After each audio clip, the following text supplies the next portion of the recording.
Hello students, देखिए आज हम आपको ये जो आपका चैप्टर था डिस्कवरिंग टट the saga continue AR Williams का लिखा हुआ, उसका पहला पार्ट पढ़ा चुके थे। उसका वीडियो आपको चैनल पर पड़ा हुआ है और उसी के आगे लगभग 6 पैराग्राफ आपको मैंने पढ़ाए थे पिछली बार।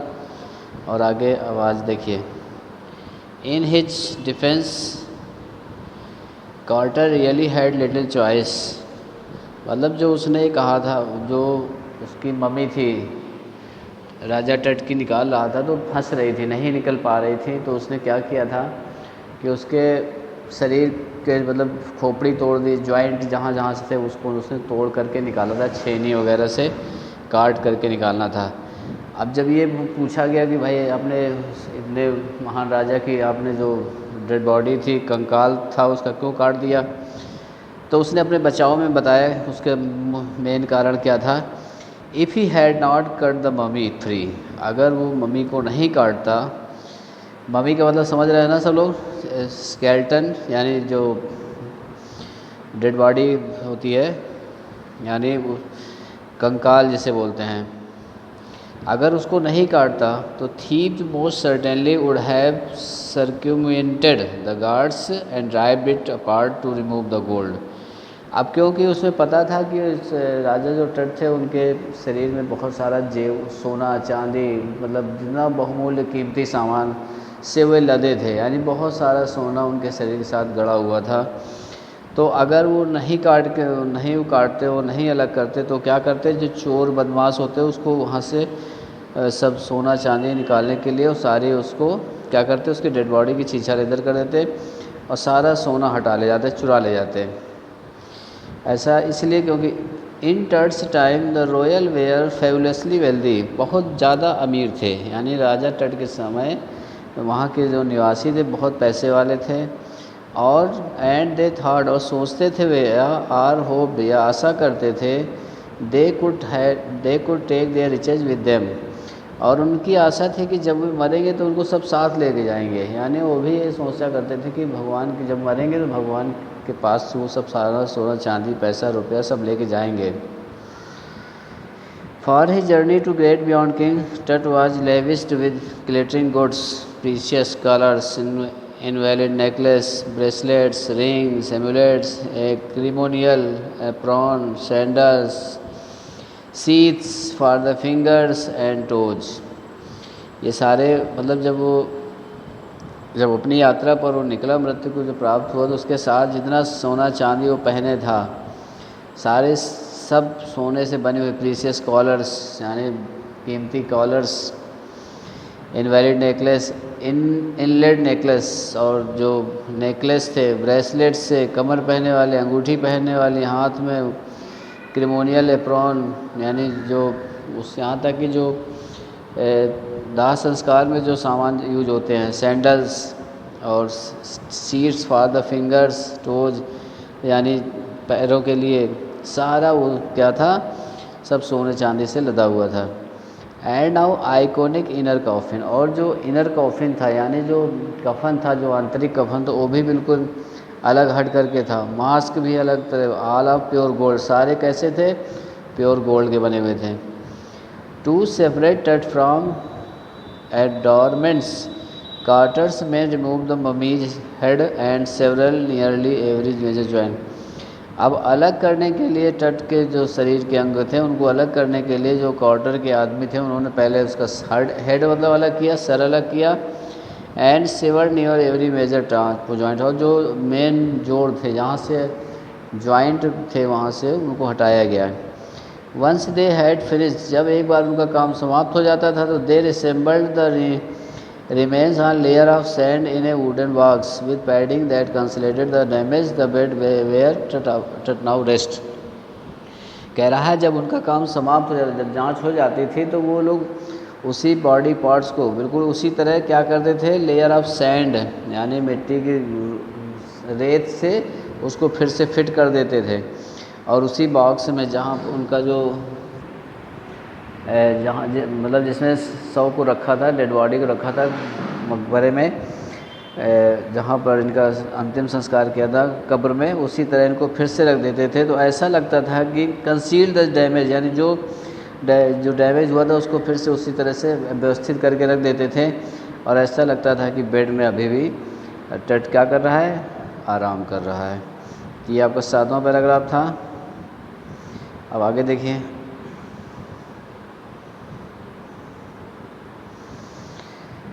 आगे कह रहा है archaeology has changed substantially in the interesting decades, focusing less on the treasure and more on the fascinating details of life.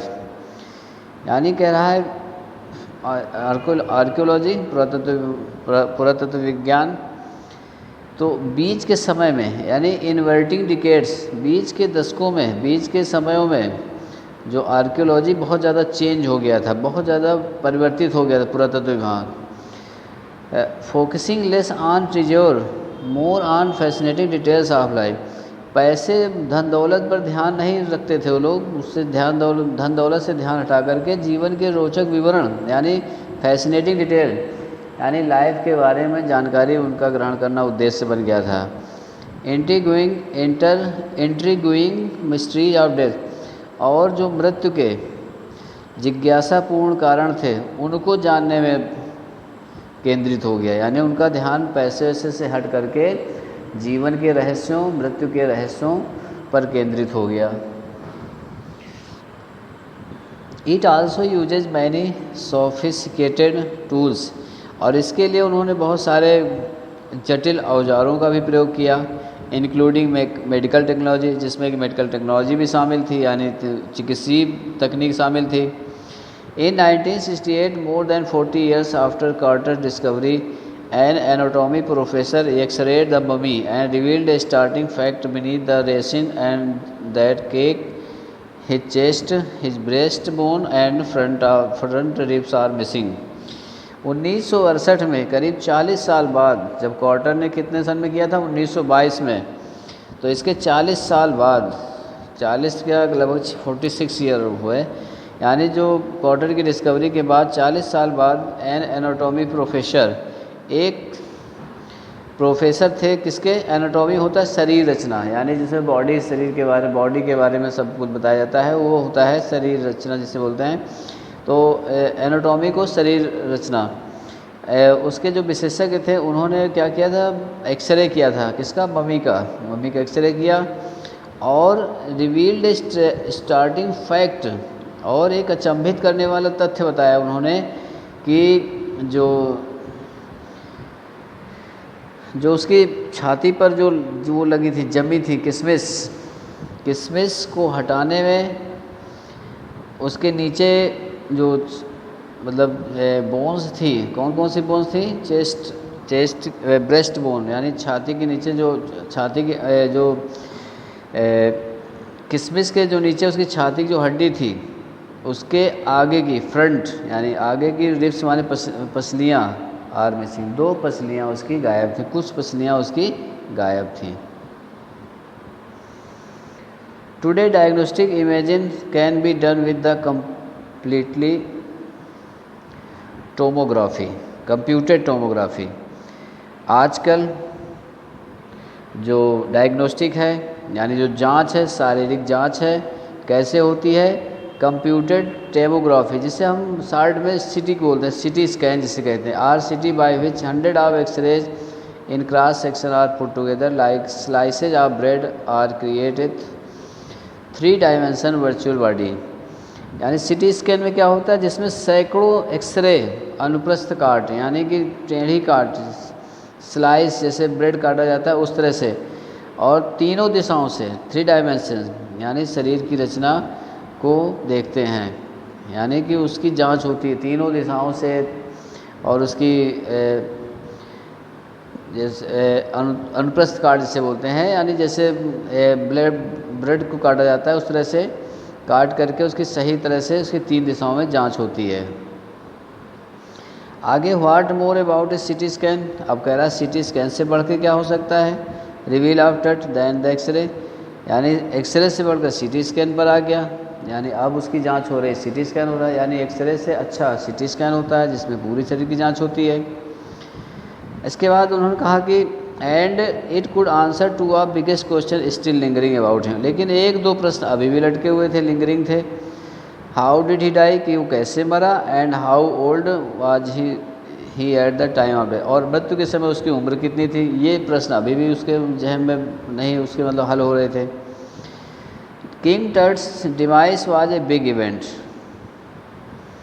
यानी बाय रॉयल स्टैंडर्ड्स, यानी अगर देखा जाए रॉयल स्टैंडर्ड्स माने होता है राजसी, राजसी ठाट फाट के हिसाब से, राजसी जो राजसी माहौल, राजसी वातावरण में जो टेट की जो मृत्यु थी, एक क्या थी, एक बड़ी घटना थी, big event. He was the last of his families line, वो अपने परिवार की अंतिम सदस्य था, यानी वो परिवार का अंतिम वो था, सदस्य था। And his funeral was the death Ratle of dynasty, और उसकी एंड हिज फ्यूनरल, और उसकी जो funeral was death Ratle of density, यानी उसकी जो मृत्यु थी राज परिवार की मृत्यु थी, यानी उसकी जो मृत्यु हुई एक तरह से कहा जाए कि एक राज परिवार पूरा ख़त्म हो गया, यानी उसके वो अंतिम सदस्य था, उसके ख़त्म होने के बाद सारा उनका परिवार ख़त्म हो गया। But the particular of his passing away and his aftermath are unclear, लेकिन अभी भी उसका कुछ परिणाम नहीं निकल रहा था, यानी स्पष्ट नहीं हो रहा था कि उसकी मृत्यु कैसे हुई, या उस मतलब किस तरह से उसकी डेथ हुई और उसकी मृत्यु के समय उसकी उम्र क्या थी, वो अभी भी क्लियर नहीं हो रहा था। एमेनहोटेप टुट्स फादर आर ग्रैंडफादर, ये नाम है एमेनहोटेप थर्ड, टुट के फादर थे या तो उनके ग्रैंडफादर थे। Was a powerful pharaoh who ruled for about 4 decades of the height of 18 dynasty golden age, यानी 18 डेंसिटी माने 18वीं शताब्दी में 4 दशकों तक उन्होंने शासन किया। पावरफुल फेरो ने मतलब शासन किया। His son Amenhotep IV succeeded him and initiated one of the strongest periods in the history of ancient Egypt. इसके बाद उनके जो पुत्र आए एमेनहोटेप, उन्होंने भी बहुत सफलतापूर्वक शासन किया, उन्हें भी सबसे मजबूत शासक कहा गया इजिप्ट के प्राचीन इतिहास में। The new pharaoh promoted the worship of Aten, इसके बाद एक नए फेरो आए यानी वर्शिप ऑफ, उनका नाम एटेन था। प्रमोटेड द वर्शिप ऑफ ओटेन, जिन्होंने एटेन की पूजा करने के लिए मतलब जारी कर दिया, यानी ये जो राजा थे इन्होंने एक देवता थे एटेन, उन्होंने उसकी पूजा करने का आदेश कर दिया।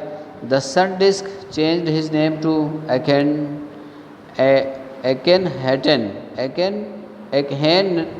Attain the servant of Aten, यानी the sun disc change the name to, उसका भी नाम बदल दिया, क्या नाम रख दिया, एकेन हेटेन, ये अथवा सर्वेंट ऑफ एटेन, या तो कहा जाए एटेन का नौकर, यानी सूर्य देवता की पूजा होती है उसको बंद करके उन्होंने एटेन की पूजा करने लगे। Move the religious capital from the old city, और उन्होंने रिलीजियस कैपिटल बनाई, धार्मिक राजधानी बदल दी, old city of Thebes to the new city of Akhetaten, यानी उन्होंने उस थेबस को बदल करके एकेन हेटन में नया शहर था उसको बना दिया राजधानी। नोन एज अमारना, अब उसका नाम अमारना है। He further solve the country by attacking Amun, और एक और उन्होंने आगे चौंका दिया पूरे शहर वालों देश वालों को, अटैकिंग कर दिया, अटैक एमन को, एक मेजर गॉड, यानी एक मतलब देवता थे, उनके ऊपर हमला कर दिया। Smashing his images and closing his temples, यानी कहाँ पर हमला किया, अटैकिंग एमन्स ए मेजर गॉड, एक मुख्य देवता थे, उनके मंदिरों को तोड़ डाला, उनकी मूर्तियों को तोड़ डाला। ही इट मस्ट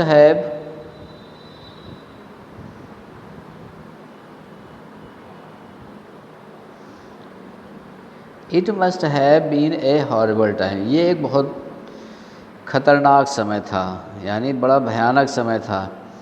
सेड रे जॉनसन, रे जॉनसन ने इस चीज़ को माना, जो डायरेक्टर थे university of Chicago research centre के। इन लग्जर में एक मतलब थे, डायरेक्टर थे यूनिवर्सिटी ऑफ शिकागो के। उन्होंने इस चीज़ को कहा कि वो समय सबसे ज़्यादा खतरनाक था।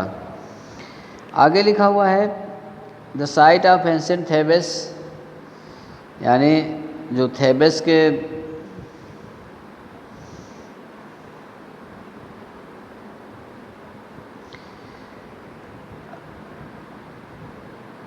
The site of Thebes, the family that had ruled for centuries was coming to an end. और जिस परिवार ने बाद में शासन किया मतलब सेंचुरीज काफ़ी समय तक, वो अंत में उसका अंत समय आ गया। And then Akhenaten went a little wacky, और इसके बाद अब जब मतलब अंतिम समय एकेनहेटन जो था थोड़ा क्या बन गया था, लिटिल वैकी माने होता है सनकी टाइप का हो गया था। यानी उसको ये कहा गया कि उसने मतलब मंदिर तोड़वा डाले, देवता जो मुख्य देवता माने जाते थे, राजधानी बदल दी, तो उसको लोगों ने क्या कहा, वैकी माने होता है सनकी टाइप का। After Akhenaten's death a mysterious ruler named Smenkhkare appeared to be free and excited with hardly a trace। उसकी एकेनहेटन के मृत्यु के बाद एक रहस्यमय शासक आ गए, मिस्टीरियस माने रहस्यमय शासक इसमैनखरे प्रकट हुए, लेकिन किसके लिए, excited with hardly a trace, थोड़े समय के लिए और बिना, और इसके बाद hardly a trace then a very young, और इसके बाद क्या हो गए, थोड़े दिन में ही वो क्या हो गए, गायब हो गए, बिना कोई कार्य किए। appeared briefly and excited with hardly a trace, यानी बिना किसी कार्य को किए वो गायब हो गए। एंड देन तब a very young Tutankhaten took the throne, इसके बाद ये आ गए आपके जो इनका पूरा नाम था टटनखतेन टुक द थ्रोन, उन्होंने गद्दी संभाली। King Tut as he widely known today, उसी का नाम आज राजा टट है। अब उन्होंने किया था पहले के राजा ने, उन्होंने फिर से अपनी the boy king soon changes his name to Tutankhamun, नाम बदला उसको, लिविंग इमेज ऑफ एमन, और फिर से एमन जो जिनकी पूजा हो रही थी उनको फिर से उसी तरह से पूजा पाठ होने लगी। ओवरसा रेस्टोरेंस ऑफ ओल्ड वेज, और पुराने ढंग की जो मूर्तियाँ थी फिर से उसने बनवा दी। He reigned for about 9 years, he reigned for about 9 years and then died unexpectedly, उसने लगभग 9 साल शासन, रेंड माने होता है शासन करना, 10 साल तक शासन किया और इसके बाद यानी अचानक उसकी मृत्यु हो गई। Regardless of his fame and the speculations about his fate, यानी उसकी ख्याति और भाग्य के विषय में अटकलों को बिना ध्यान दिए,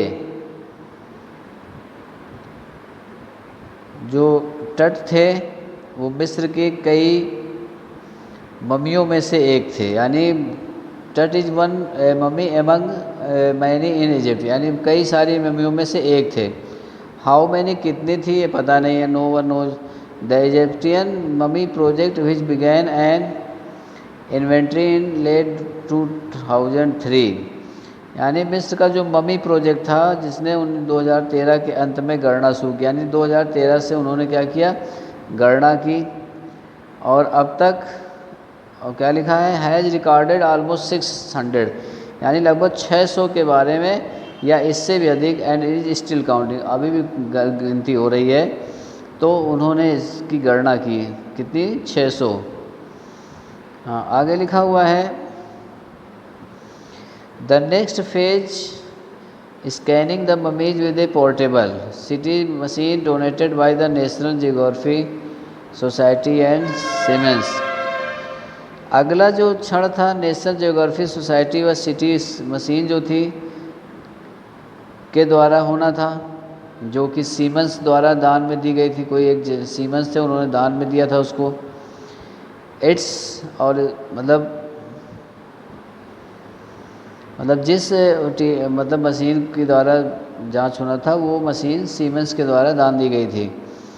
इसके बाद लिखा हुआ है Tut is one of the first mummies to be scanned in death, यानी वो जो टट की जो मम्मी थी उस पहली ऐसी मम्मी थी जिसका पूर्वावलोकन होना था, जिसकी जीवन moving regally aid of his countryman, मतलब उसके जीवन की जांच, मृत्यु की जांच पहली बार किसी ऐसे नागरिक की जांच हो रही थी जो जिसकी मरने के बाद उसके शरीर की जांच हो रही हो।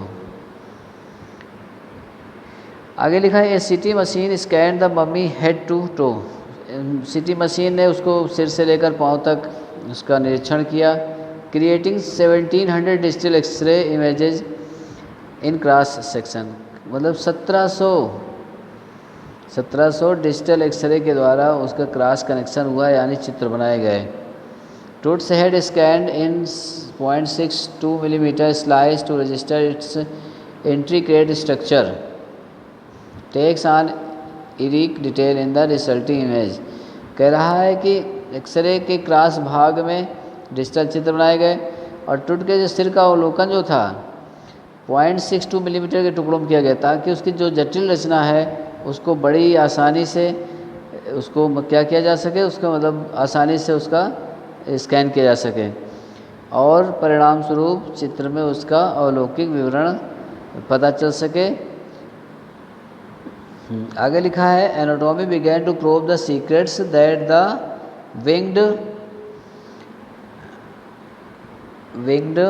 Goddess of a gilded burial scene protected for so long, यानी उस पर विवरण था टूट के पूरे शरीर का इस प्रकार से चित्र तैयार करने मतलब किया गया ताकि उसका बहुत लंबे समय तक उसकी गणना की जा सके, यानी सभी को पूरी तरह से अच्छी तरह से उसकी जानकारी दी जा सके।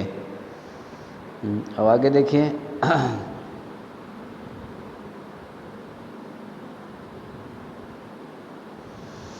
हाँ आगे है, अगला पैराग्राफ है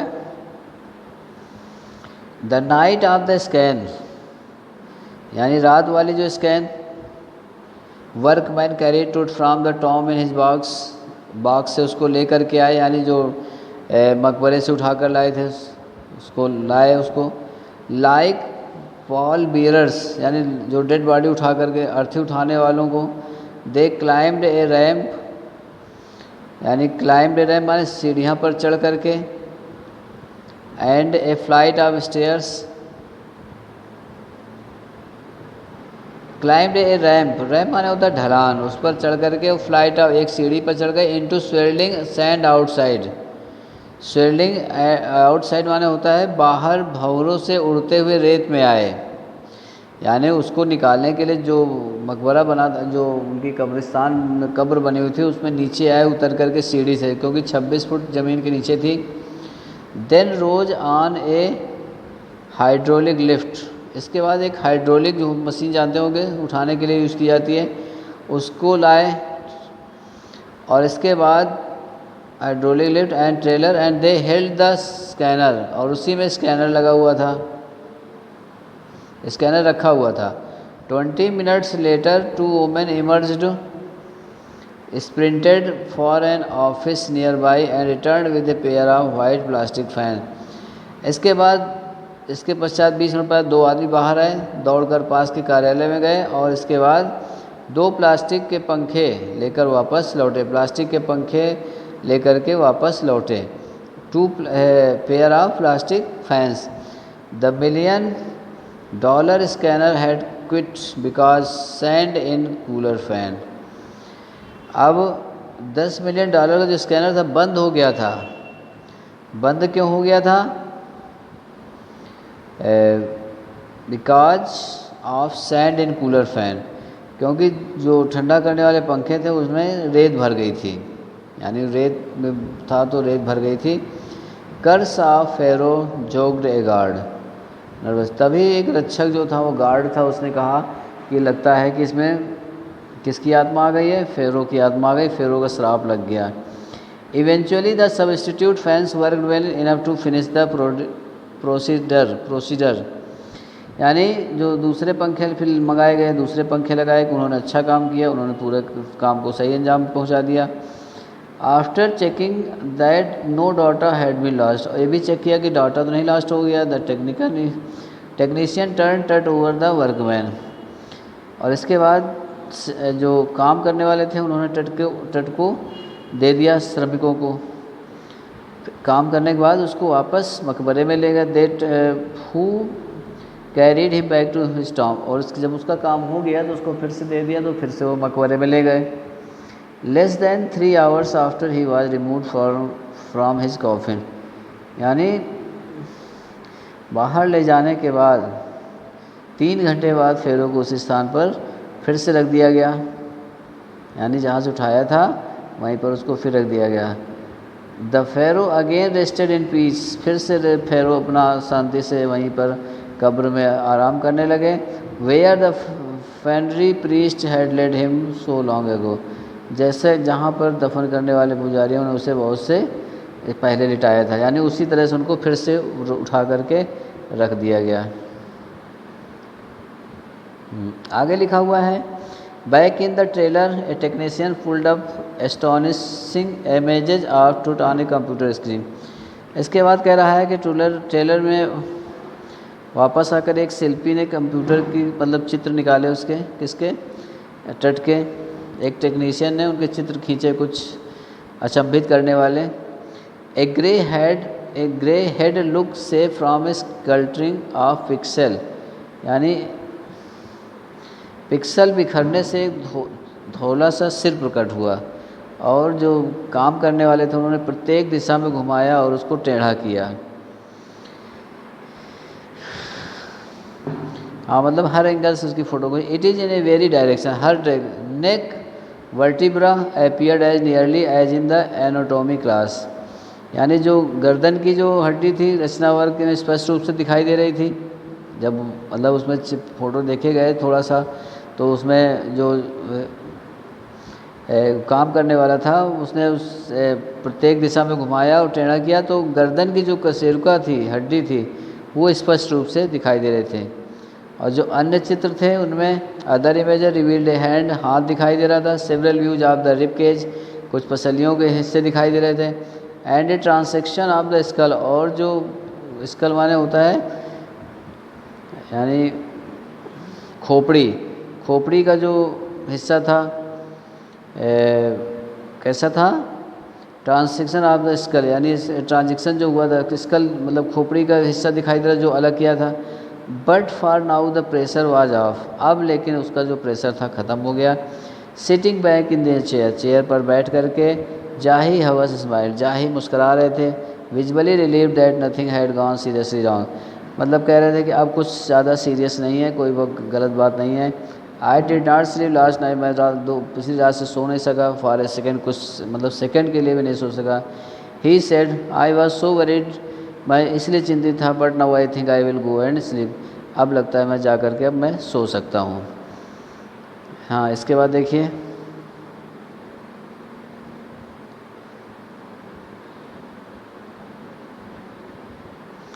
हाँ आगे लिखा हुआ है, बाय द टाइम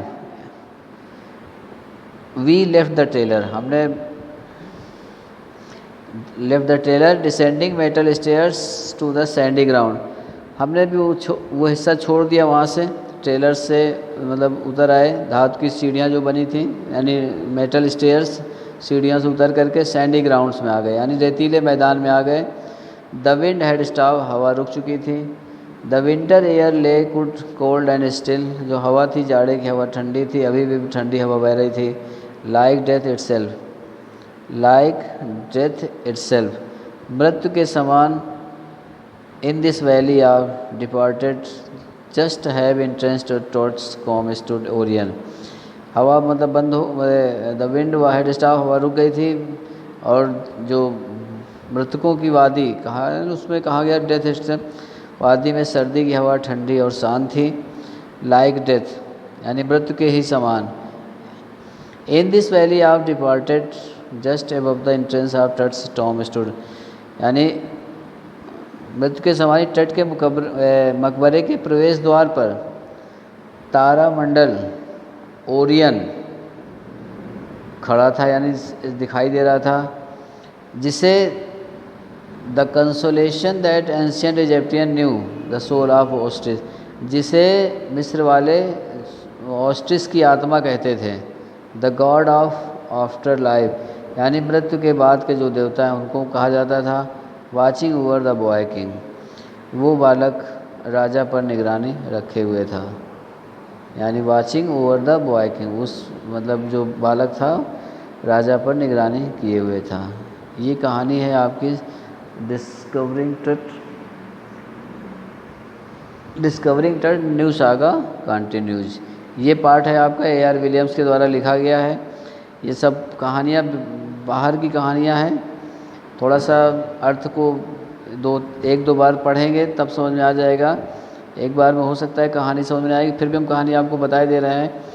ये कहानी इजिप्ट के एक राजा टट की है, जिसकी मृत्यु हो जाती है, यानी टीनेजर में ही 18-19 ईयर के आसपास।